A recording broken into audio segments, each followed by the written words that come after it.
મારું નામ શર્મિલા નરેશ લાડ છે. હું વલસાડમાં કૈલાસ રોડ પર રહું છું.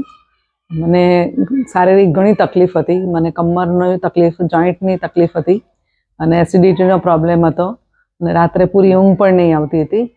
અને એને કારણે મને 2 વર્ષ પહેલાં ચિકનગુનિયા થઈ ગયો. પછી આ તકલીફ મારી વધી ગઈ અને પેટમાં ગેસ પણ ખૂબ રહેતો હતો મને, જેને કારણે મને સાંજે તો ભૂખ જ નહીં લાગતી હતી. હવે આ નેસ્ટઅપ કંપનીનો નેચરામો પાવડર મને મળ્યો. એ મારા છોકરા દ્વારા મને એની જાણકારી મળી અને એ પાવડર મેં લેવાનો ચાલુ કર્યો. 1 ડબ્બો પૂરો કર્યો, આ બીજો ડબ્બો અડધો થઈ ગયો. એટલામાં તો મારો લગભગ 90% પ્રોબ્લેમ સોલ્વ થઈ ગયો છે. હવે મને જોઈન્ટ્સનો દુખાવો નથી, એડીનો પણ દુખાવો નથી, પેટમાં જે ગેસ રહેતો હતો તે પણ નથી, રાત્રે સારખી ઊંઘ પણ આવે છે. હવે ઘણો બધો ફરક પડી ગયો છે મને. મારા જેવી આવી જેને બી સમસ્યા હોય એ આ પાવડરનો યુઝ કરી શકે છે. એનો આ બેનિફિટ મળે છે અને હું આજે કોઈ પણ કામ સારી રીતે કરી શકું છું.